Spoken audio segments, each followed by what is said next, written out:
आज हमारे बीच में एक गुरु बहन है और इनकी जो पूरी एक जो यात्रा रही है करौली शंकर महादेव को लेकर, वो बहुत ही मतलब मैं कहूंगा उत्सुकता से भरी हुई है। इतने सारे जिंदगी में उतार चढ़ाव इनके आए हैं और उनकी जुबानी हम सुनेंगे और मुझे पूर्ण विश्वास है कि आपको बहुत अच्छा लगेगा और आपका विश्वास भी कई गुना बढ़ेगा जब आप ऐसे अनुभव को सुनेंगे। मैं 2020 से बाबा जी से दरबार से जुड़ी हुई हूँ। मेरी बेटी बीटेक कर रही थी बैंगलोर में, तो वो फरवरी में अचानक उसको पेट में दर्द हुआ और डॉक्टर ने कहा यहाँ बैंगलोर में कि उसे अपेंडिक्साइटिस है। तो उसका ऑपरेशन हमने कराया 22 फरवरी को, उस दिन अमावस्या था। तो उसको अचानक पेट में दर्द, वो ऑपरेशन होने के बाद उसको वॉमिटिंग टेंडेंसी और इतनी वॉमिटिंग हो रही थी और ग्रीन ग्रीन निकल रहा था और सीवियर हेडेक।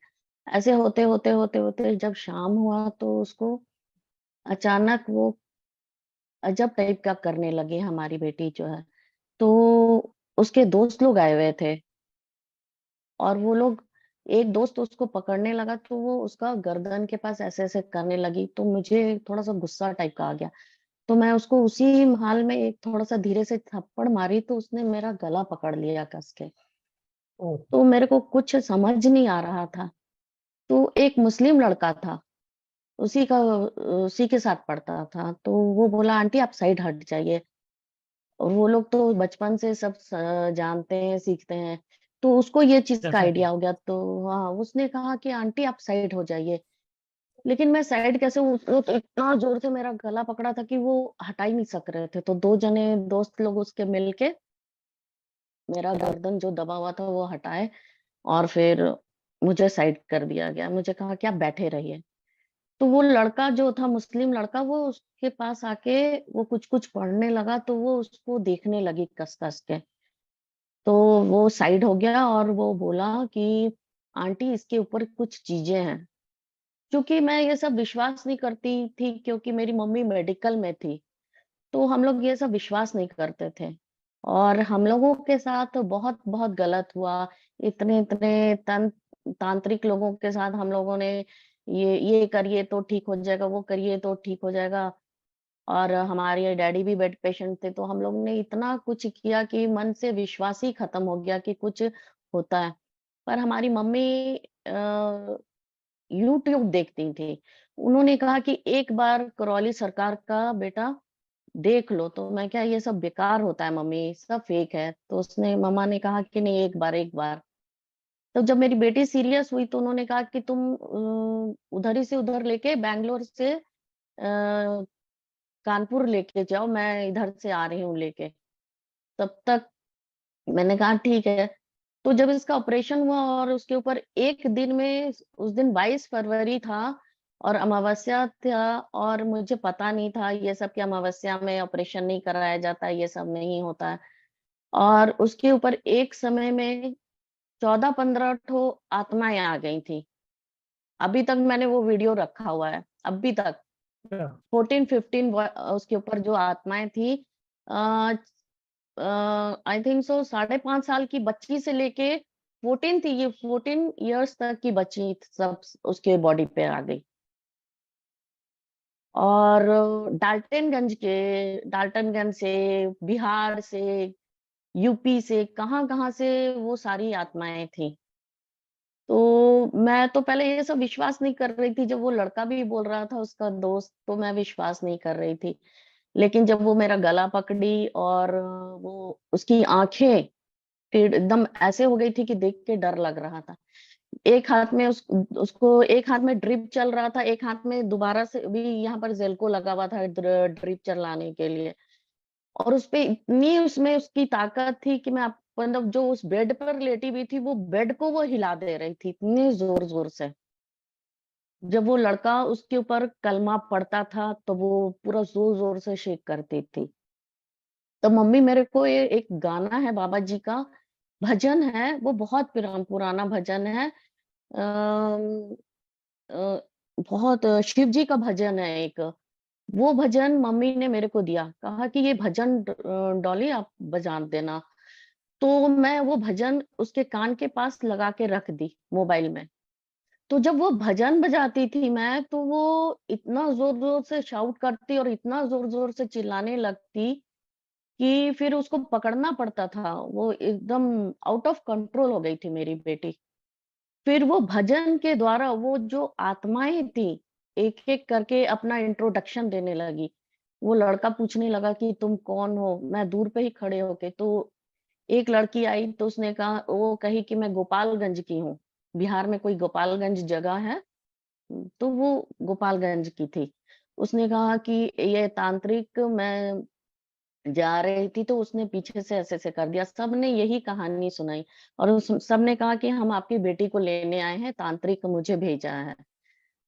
एक बच्ची आई जो 5.5 साल की थी, जो सबसे कम उम्र की थी। वो तुतला-तुतला के बोलने लगी। जब मेरी बेटी आई तो वो ऐसे कर रही है, मेरे को चॉकलेट चाहिए, मेरे को चॉकलेट चाहिए। तो मैं थोड़ा-सा ज़्यादा ही डर गई थी और एकदम वो बच्चों की तरह करने लगी। कुछ समझ नहीं आ रहा था, कुछ भी नहीं समझ आ रहा था कि क्या करूँ? इतना डर हो गया मुझे कि मेरे को लगा कि मेरी बच्ची अब बचेगी ही नहीं। एकदम नहीं, एकदम उसकी हालत, उसकी आँखें तो पूरा पलट ही गई थी। आप देखोगे तो डर जाओगे, मतलब ऐसा हो गया था उसके साथ। फिर मैं किसी तरह उसको लेके करौली गई। करौली गई तो वहाँ पर 2100 का टोकन लिए इमरजेंसी वाला और सीधे दरबार में, जहाँ बाबा जी की दरबार है, वहाँ पर जाके चरण में सुला दिया गया उसको। अपने गुरुजी थे और तारा माँ, वो थी, जो पहले थी एक तारा माँ, वो थी बगल में। तो वो लोग बैठ के कुछ बातें कर रहे थे। तो गुरुजी ने कहा कि बिना इस बच्ची को तंग किए, जो भी है तुम लोग बाहर निकलो। तो मेरी बेटी इस तरह से लेटी हुई थी, तो उसका ये और ये इस तरह से था और ये चीज़ अपने पीठ ऊपर उठ गया ऐसे करके, एकदम, और वो ज़ोर-ज़ोर से चिल्लाने लगी। गुरुजी ने कहा आवाज़ नहीं होनी चाहिए, नहीं तो तुम लोगों को मैं यहीं पर गाड़ दूँगा, ऐसे गुरुजी ने कहा। फिर माँ तारा ने पता नहीं कुछ कहा, तो उन्होंने कहा कि जो भी तुम दोनों हो, छुपो मत, एक जन जो है एकदम ही बाहर आ जाओ तो बेहतर होगा। गुरुजी ने कुछ किया और उसके बाद उन्होंने वो अपनी छड़ी से ऐसे फूँक मारा, वो लोग बाहर आ गए, पता नहीं क्या है। और फिर जब माँ खोली मुँह, तो फूँक मारा तो माँ के मुँह में, और फिर माँ चबा के बाबा जी के सामने ये कर दी। मेरी बच्ची होश में आ गई, आते साथ वो यही बोल रही है कि मैं कहाँ हूँ, मैं कौन हूँ? तो गुरुजी ने कहा कि आपका नाम क्या है? तो उसने कहा कि मेरा नाम सृष्टि है। उसको यहाँ पर अभी भी नाभि के पास उस समय दर्द हो रहा था, बहुत ज़ोर से दर्द हो रहा था। तो गुरुजी फिर कुछ किए तो वो ठीक हो गया। चुटकी भर में, मतलब गुरुजी ऐसे किए हैं और वो ठीक आ गई, हो गई। जब मैं उसको लेके आई हूँ तो वो मरणासन पे थी। कोई उम्मीद नहीं था कि वो बचेगी। उसको मैं ड्रिप लगा के लाई थी, दोनों हाथों में ड्रिप लगा के लाई थी। पल्स एकदम धीरे-धीरे, धीरे-धीरे उसके चल रहे थे और 6 दिन से कुछ खाई-पी नहीं थी हॉस्पिटल से मैं भी, सिर्फ ड्रिप पे थी और खाली ग्रीन-ग्रीन उसको वॉमिटिंग गिर निकल रहा था और सीवियर हेडेक। कोई मेडिसिन उसको असर नहीं कर रही थी। उसका क्या कहते हैं, ईसीजी हुआ, स्कैनिंग हुआ, कुछ भी नहीं निकला, सब चीज़ नॉर्मल। कुछ भी नहीं, फिर भी उसको तकलीफ इतनी हो रही थी कि मैं आपको बता नहीं सक रही हूँ। जब एयरपोर्ट हम लोग लेके उसको गए, तो फ्लाइट भी उसने न्यू फ्लाइट, मतलब विंग से नहीं चलने लगे। तब उस समय भी मैं बाबा जी से प्रार्थना की कि बाबा जी कुछ कीजिए कि सब कुछ सही हो जाए। तब किसी तरह हम लोग, फ्लाइट भी ठीक हो गई, फ्लाइट हो गई जब ठीक, तो फिर हम लोग उसको लेके आए। जब यहाँ पर लेके आए तो दरबार में तो वो पूरी अकड़ गई थी, हिल-डुल भी नहीं रही थी, उसका सब चीज़ खत्म हो गया था। एकदम, बाबा गुरुजी ने कहा कि अगर सेकंड भर भी लेट होता तो इसको बचा नहीं सकते थे हम लोग, ऐसा उसका हाल हो गया था। बस फिर जब गुरुजी के सामने वहीं पर लेके जाया गया, 3-4 लोग थे, सबको ही मिल के ले जाया गया, तो सब कुछ उसको बस तुरंत जीवन दान, बाबा जी की कृपा से उसको जीवन दान मिल गया।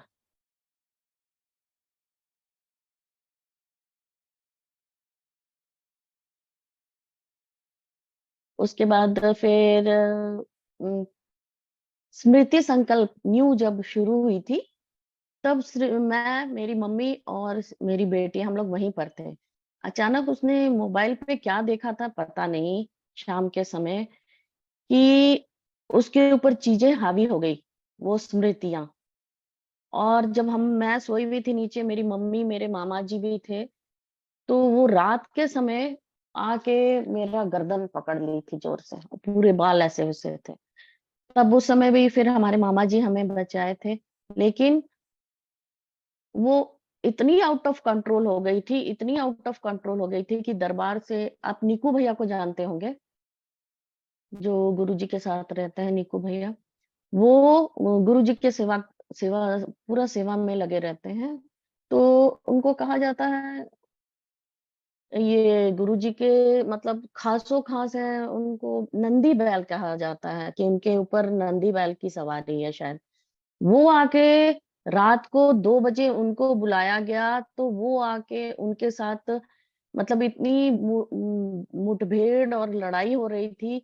मेरी बच्ची के साथ उन एक उन माने वो नंदी बैल जो निक्कू भैया उनके साथ इतनी ज़ोर-ज़ोर से लड़ाई हो रही थी, कि मतलब देखने वाले देख ही रहे थे कि एक बच्ची के साथ इतने बड़े आदमी की लड़ाई हो रही है। माने किसी को विश्वास नहीं हो रहा था, 2 बजे रात को सब कोई रूम में आ गए थे हमारे। उसके बाद उन्होंने क्या-क्या किया पता नहीं निक्कू भैया ने, उसके बाद वो शांत हो गई। फिर सुबह में उसको ले जाया गया, एक सेवक थे, वो गोदी में उठा के उसको पकड़ के ले जाके शिव शक्ति दरबार में लाके वहाँ पर रखा गया, स्टेज पे। गुरुजी देख रहे थे, सबकी सेवा मतलब चिकित्सा कर रहे थे। तभी उस समय उसको अचानक पैरालाइसिस मार दिया। पूरा एक साइड पूरा पैरालाइज़्ड हो गई वो, इतना बहुत ज़्यादा। फिर गुरुजी को इन्फॉर्म किया गया, तो गुरुजी बोले लेके आओ। फिर गुरुजी आए तो गुरुजी ने कहा कि आप मोबाइल में क्या देख रहे थे? तो उसने कहा कि मैं तो कुछ नहीं देख रही थी। तो दूसरी माँ थी बिट्टू माँ, उन्होंने कहा कि नहीं कुछ देख रही थी ये, लेकिन अभी इसको कुछ याद नहीं है। तब गुरुजी बोले कि मोबाइल लाओ, तो मेरे को बोला गया तो उसका मोबाइल चेक करने के लिए, तो मेरे को तो कुछ समझ में नहीं आ रहा था, गुरुजी देखे। फिर गुरुजी बोले कि तुम्हें किस तरफ ये हो रहा है? तो उसने कहा इधर। तुम क्या देखी थी? तो वो बोली कि मुझे फिर भी कुछ याद नहीं है, वो कह रही थी। लेकिन फिर गुरुजी पता फिर अपनी लाठी से ऐसे-ऐसे कुछ किए अपनी छड़ी से, उसको सब चीज़ ठीक हो गया। उसका ये आवाज़ नहीं आ रही थी। फिर माँ की कृपा से माँ ने उसको पकड़ा, माँ ने उसको ठीक किया और फिर 5 मिनट भी नहीं, 2-3 मिनट्स के अंदर उसका पैरालाइज़्ड उसको मारा गया था पैरालाइसिस, वो एकदम ही ठीक हो गया। मतलब पूरा एकदम ना हाथ-हूथ हिल रहा था, कुछ इतना मतलब सीरियस कंडीशन उसका हो गया था, जिस समय पैरालाइसिस मारा गया था। वो स्मृति जो वो स्मृति देखी थी मोबाइल में, पता नहीं क्या देखी थी, उसकी वजह से। तो उसी समय अगर गुरुजी नहीं होते, तो शायद वो ठीक ही नहीं हो पाती। तो बाबा जी और गुरुजी की मेहर से और माताजी की मेहर से मेरी बच्ची का ये आपको पैरालाइसिस ठीक हो गया।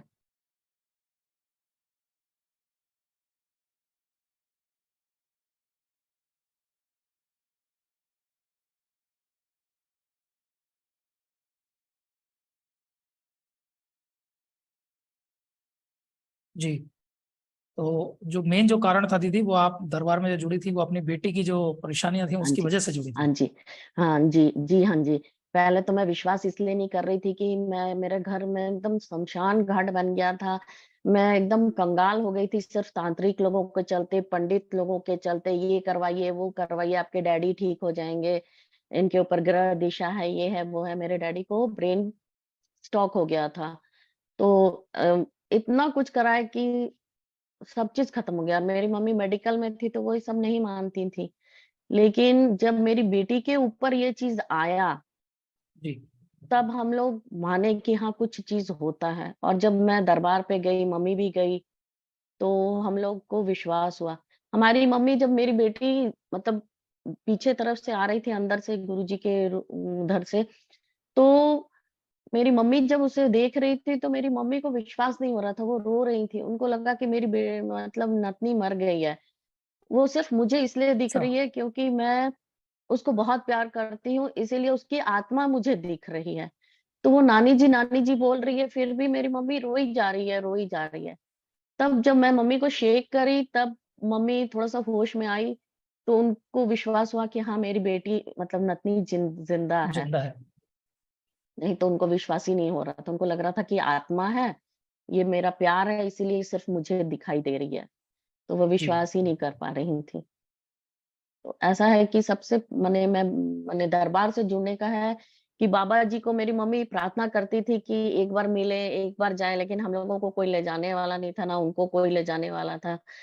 तो बाबा जी ऐसा हुआ कि मेरी बेटी के माध्यम से हम लोग बाबा जी से जुड़ गए। बहुत और सुंदर। हम लोगों को नसीब हुआ कि अपने बाबा जी के मेरी बेटी को बाबा जी के चरण में रख के उसको जीवन दान मिला। पहले तो वो बिल्कुल। शटर था ना, अब तो शटर नहीं है, पहले शटर थी। तो उस जी, शटर के अंदर घुसा के दरवाज़ा बंद करके तो ठीक बाबा जी के चरण में रखा गया था उसको, और वहाँ पर ही उसको जीवन जी, दान मिला बाबा जी की कृपा से। तो आज वो जो भी है सब बाबा जी की कृपा से है। जी। तो ये जो आप जो बता रही हैं दीदी, ये लगभग कब की बात, कौन से महीने की बात ये कर रही हूँ? ये फरवरी 2020। 2020 फैब की आप बात बता रहे हैं। तो यानी कि अभी 3.5 साल के आसपास ओवरऑल एक जो टाइम पीरियड है वो वहां से आपको दरबार से जुड़े हुए हो गए हैं। हाँ जी। तो अब ये जो 3.5 साल की जो जर्नी है, अगर आप अपने को छोड़ दें, अपने परिवार को छोड़ दें, तो अपने परिवार के अलावा और कितने परिवार ऐसे होंगे या कितने लोग ऐसे होंगे जिनको उनके जीवन में परिवर्तन दरबार के द्वारा आते हुए आपने अपने अनुभव से देखा हो? हाँ, मैं देखी हूँ, मतलब मैं मेरे भाई हैं जो, ख़ैर वो तो उनको हमने अपने डीएनए में नहीं रखा था क्योंकि वो शराब बहुत पीता था। शराब जी, पीता था, नॉन-वेज खाता था, इसलिए हमने उसको डीएनए में नहीं रखा। और हमारी भाभी भी कुछ इस तरह की थी कि वो भी ये सब कुछ गलत-गलत करती थी, इसीलिए हम लोग उनको नहीं रखे थे। तो उसका एक्सीडेंट हुआ 2022 में। 2021 में उसका एक्सीडेंट हुआ, तो बाइक एक्सीडेंट, तो उसकी हड्डी पैर की इस तरह से टूट गई थी कि जी, डॉक्टर ने कहा था प्लास्टिक सर्जरी होगा। और फिर प्लास्टर लगेगा, जब स्किन में मांस भर जाएगा तब प्लास्टर लगेगा, तब फिर इनका पैर ठीक होगा। तो हमारी मम्मी ने कहा कि तुम दरबार दौड़ के चले जाओ। तो मैं उसको घर पे छोड़ के, और मेरे पास थोड़ा-सा भस्म था, तो मैं उसको दे दी। मैंने कहा तुम खाओ और जहाँ चोट लगा हुआ है, वहाँ पर तुम लगा लो। डालते जाओ जब तक मैं नहीं आती हूँ। गुरुजी के पास गई, गुरुजी को मैंने कहा कि गुरुजी ऐसे-ऐसे मेरे भाई के साथ हो गया है। गुरुजी ने मेरे को परमिशन दिया 9 हवन करने का, और मुझे उन्होंने बाँध दिया। मैं 9 हवन दरबार में करी, और उसके बाद गुरुजी मुझे आज्ञा दिए, मैं घर पे आई, और उसको फिर वो भस्म दी और बोली कि पानी में पीना। आप बिलीव नहीं करोगे, ना प्लास्टिक सर्जरी हुआ, ना उसका ये कहते हैं प्लास्टर हुआ, ना वो कोई मेडिसिन खाया। 1 मंथ के अंदर उसका ऑटोमेटिकली हड्डी ऐसे जुड़ गई, अपने आप मसल्स आ गया, सब कुछ, और आज वो फिर से अपना बिज़नेस सँभाला हुआ है। और आज वो इतना ये हो गया जैसे मीरा से लगन होता है, मीरा को लगन था कान्हा से, वैसे उसको हो गया है। बिल्कुल, डेफिनेटली।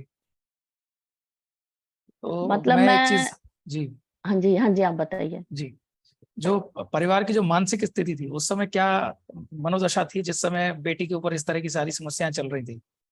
हाँ जी। उस समय मुझे और हमारी मम्मी को लगा था कि हम लोग उसको खो दिए हैं। उसकी माने इतनी क्रिटिकल हालत थी कि पल्स आप काउंट कर सकते हो ऐसे करके कि कितना चल रहा है। माने हमारे गुरुजी खुद कह रहे थे कि ये मरणासन पे है, और डॉक्टर लोग भी मतलब वो लोग भी कह रहे थे कि सब कुछ तो मतलब हम लोग इंजेक्शन देके सब चीज़ करके हार गए हैं, अब हम लोग कुछ नहीं कर सकते हैं। डॉक्टर लोग भी यही बोल दिए थे जब अपेंडिक्स का उसका ऑपरेशन हुआ था तब। लेकिन दरबार गई, और जब तांत्रिक और वो श्मशान काली हटी, और जब मेरी बेटी को जीवन दान मिला, तो क्या मेडिकल, क्या सब कुछ परे हो गया। मतलब बिलीव नहीं हो रहा था कि मेरी बेटी ही जिंदा, जो बच्ची 6 दिन 7 दिन से कुछ खाई नहीं, उसको इतना जी ताकत आ गया, जब होश आया तो वो इतना सुंदर से चल रही है। 9 हवन बैठ के, मतलब 7 हवन पहले होता था वो करी, और अच्छे से दौड़ रही है, फिर रही है। विश्वास नहीं हो रहा था कि यही मेरी बच्ची है जो हिल नहीं पा रही थी, डुल नहीं पा रही थी। ऐसा उसके साथ हो गया था। तो अभी करोड़ों लोग ऐसे हैं जो अभी भी नेगेटिव एनर्जीज को नहीं मानते हैं। तो आप भी नहीं मानती थी, हम भी नहीं मानते थे। या इनफैक्ट मैं कहना चाहूंगा मीटिंग में जितने लोग अभी हैं या जो यूट्यूब पे अभी लाइव देख रहे हैं, उनमें से कोई भी शायद ही ऐसे रहे होंगे जो नेगेटिव एनर्जीज को मानते होंगे। लेकिन चीज़ों का जिंदगी के ऊपर कैसे प्रभाव पड़ता है वो हम सब ने महसूस किया है। और हमें मालूम चल गया है कि एक्चुअली में जो जिंदगी में जो तकलीफें आ रही हैं वो कहाँ से आ रही हैं और क्यों आ रही हैं। लेकिन ऐसे लोग जो अभी भी नहीं मानते, तो उनके लिए आप क्या कहना चाहेंगे? वो मैं इसलिए कहना चाहूंगी कि मैं ये कहना चाहूंगी कि आप मानिए, ये नेगेटिव एनर्जी होती है। अगर दिन है तो रात भी है। ठीक वैसे ही नेगेटिव एनर्जी होती है।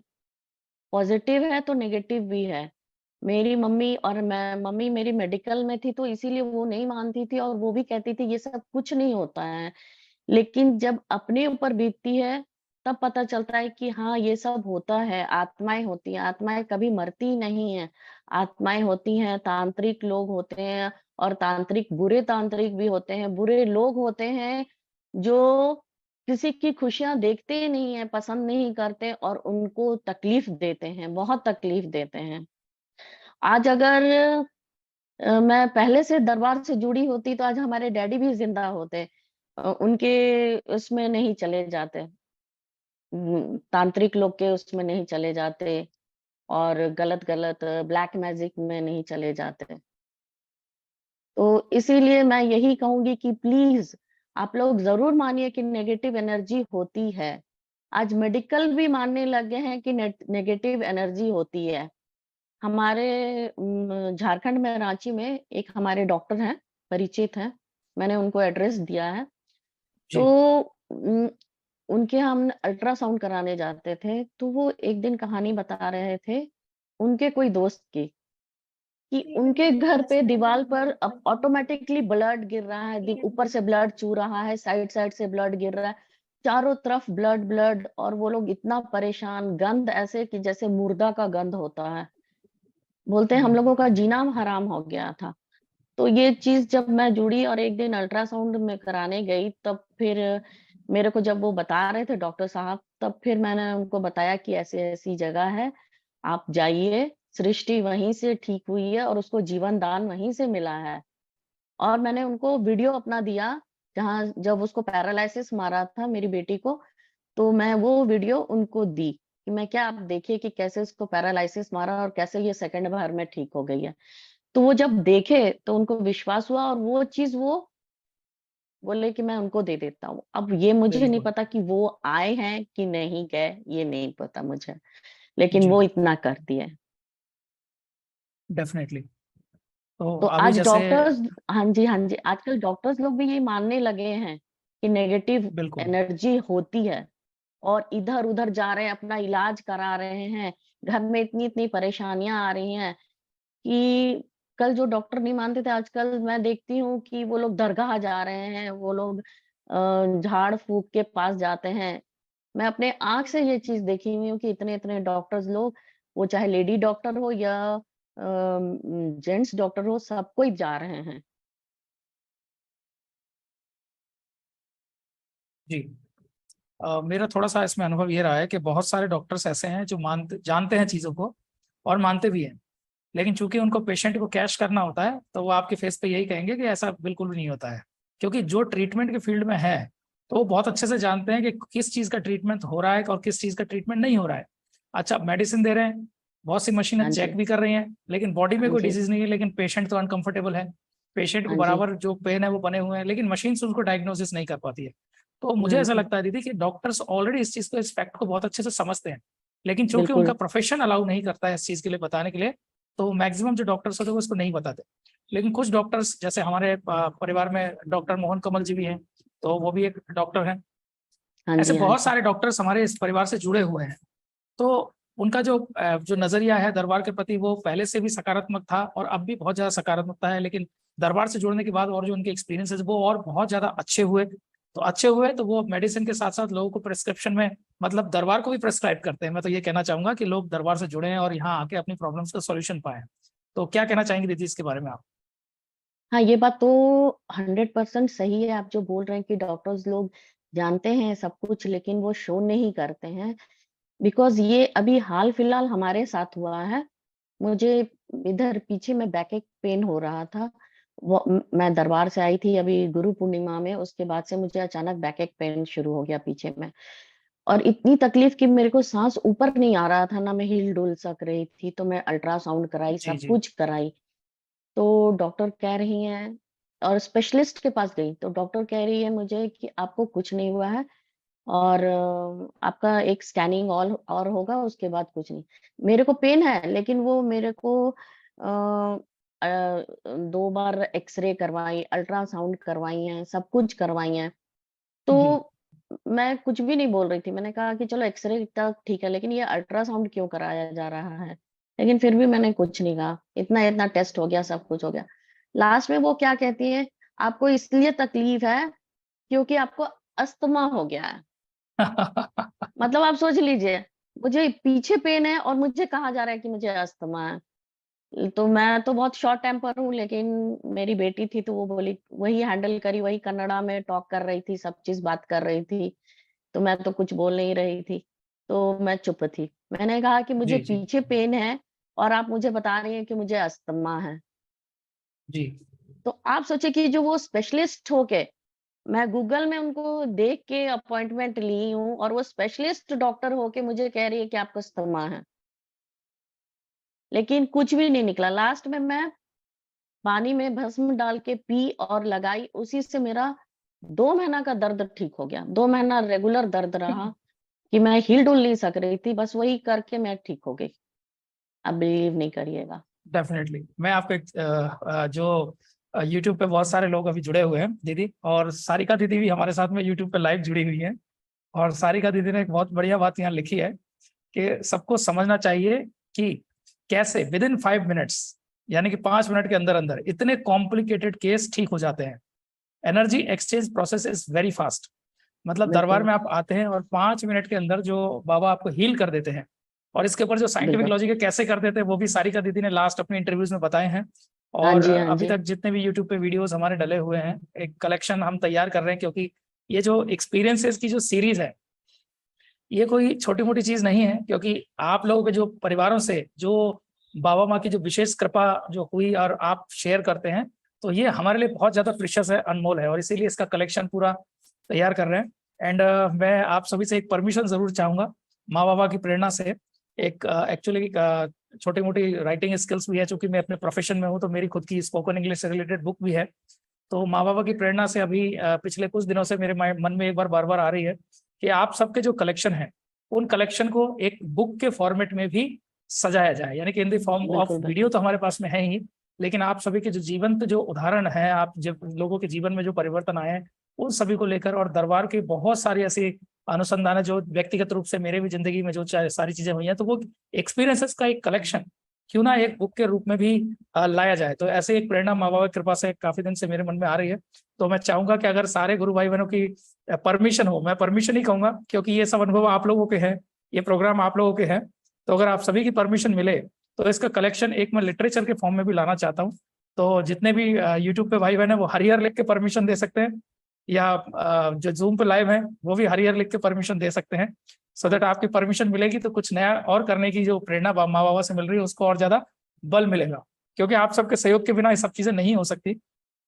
ये छोटे ना काम नहीं है, ये बहुत बड़े काम है। मैं भी समझता हूँ बहुत भारी भरकम जिम्मेदारी जो माँ बाबा ने दी है, मुझे नहीं हम सबको दी है। बहुत बिल्कुल, बहुत बिल्कुल सुंदर। भैया। तो हम सभी को मिलके ये जिम्मेदारी का जो है निर्वहन करना है। और ऐसे ही जो इतने अच्छे अच्छे अनुभव हैं, इन सभी अनुभव हुँ, को सुनने से जो हमारे अंदर जो पॉजिटिव एनर्जी आती है वो अपने आप में ही अद्भुत है। सो यहाँ तो लाइन लगी हुई है। यूट्यूब पे भी हुँ। देख लेते हैं भाई बहन क्या कर रहे हैं।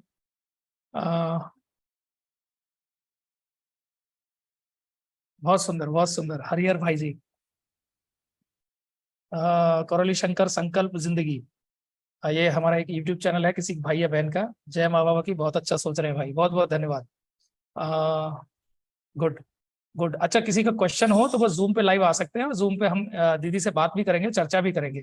जो भाई बहन यूट्यूब पे हैं, अगर उनको जूम पे आके कोई क्वेश्चन पूछना है तो आप पूछ सकते हैं। और यहाँ मैं देख पा रहा हूँ चैट बॉक्स के अंदर बहुत सारे चैट्स यहाँ पे भाई बहनों ने लिख रखे हैं। और सारिका दीदी ने बहुत सारे सुंदर सुंदर जवाब यहाँ पे लिखे हुए हैं, तो मैं दो चार चैट्स जो है उनके पढ़ लेता हूँ। बिल्कुल बिल्कुल बिल्कुल, दीदी के तो जरूर सारिका दीदी सुनना ने चाहिए। लिखा है, doctors himself are carrying these energies. यानी कि डॉक्टर्स के साथ भी वो सारी नेगेटिव एनर्जीज का प्रभाव है, डेफिनेटली होती होगा, है, बिकॉज होती वो है, भी तो हमारी बिल्कुल तरह बिल्कुल ह्यूमन बींग्स ही है ना। बिल्कुल। है ना। हाँ। और प्रीति तिवारी जी यूट्यूब पे लिख रही हैं, एक्सपीरियंस तो वहां से जुड़ने के बाद ही पता चलता है। बिल्कुल, बिल्कुल जय बिल्कुल बाबा सही माँ है। की। जब आप चलो, दरबार से चलो। जुड़ जाते हैं, आपके जीवन में वो सारी चीजें घटित होने मैं लग जाती है। जी मैं एक चीज और शेयर करूंगी भैया। अभी जी जी रिसेंट का दिसंबर में, अक्टूबर में हमारी मम्मी थोड़ी बीमार पड़ गई थी। तो उनको ठंड लग गई कस के नवंबर में। और जी तो जी हम लोग उनको एडमिट किए, उनकी तबीयत खराब होती जा रही थी, खराब होती जा रही थी। तो वो वेंटिलेटर पे चली गई। जी वेंटिलेटर पे चली गई, तो डॉक्टर ने कहा कि 22 to 30% चांस है। हम लोग ज्यादा नहीं दे सकते, इनका बहुत क्रिटिकल हालत है, हम लोग नहीं बचा सकते। मैं जी 3 हॉस्पिटल चेंज करी। थर्ड हॉस्पिटल में डॉक्टर ने कहा बच गई तो ठीक है, नहीं तो हम लोग नहीं कुछ कह सकते हैं।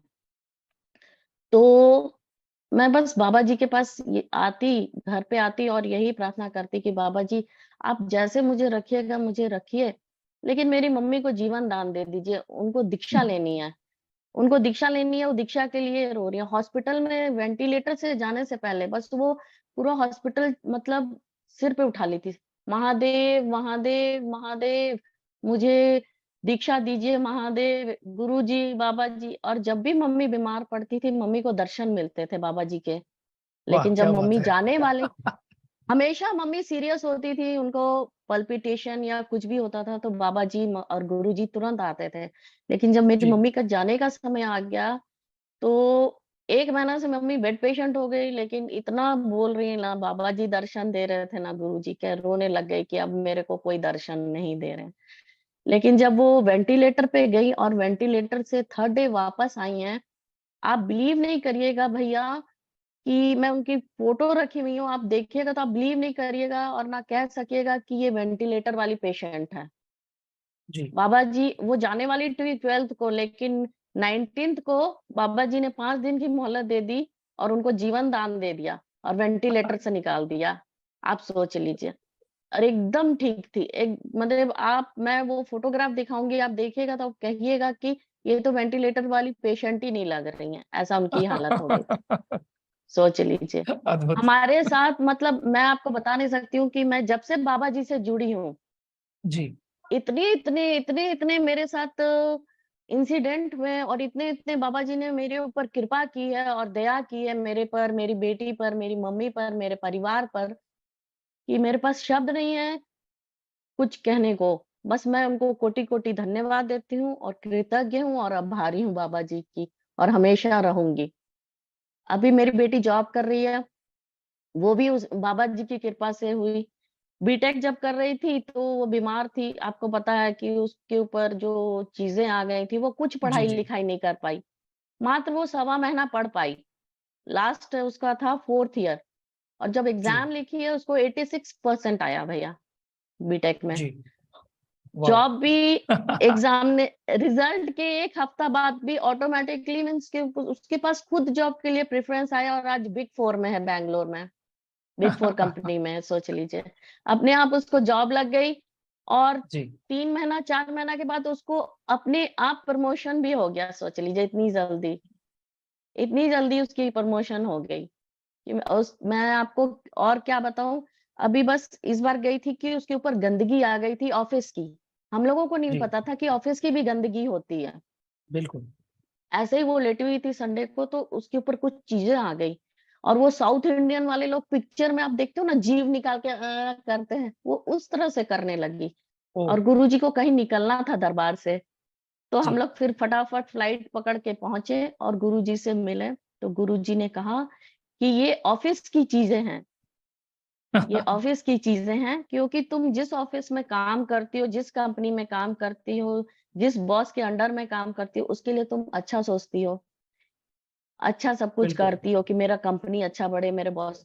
तो इतने लोग जी, हैं, उनकी इतनी इतनी गंदगी है, नेगेटिविटी है, वो तो तुम में ही आएगी ना, क्योंकि तुम बिल्कुल। उनके लिए अच्छा सोच रही हो, तुम उनके लिए अच्छा कर रही हो। तो इसीलिए जी, वो चीज़ें तुम्हारे ऊपर आई। तो गुरुजी उस दिन उसको पूरा क्लीन किए, सब चीज़ करके बाँध दिया और कहे कि दी एंड। आज के बाद तुम्हारे ऊपर कभी भी कोई गंदगी नहीं आएगी, कभी भी कोई चीज़ें नहीं आएँगी, कुछ नहीं, ऑफ़िस की भी गंदगी नहीं। और गुरुजी से हाँ, उस दिन हम लोगों को पता चला कि ऑफ़िस की भी चीज़ें और गंदगी और नेगेटिविटी इंसान पे आती है।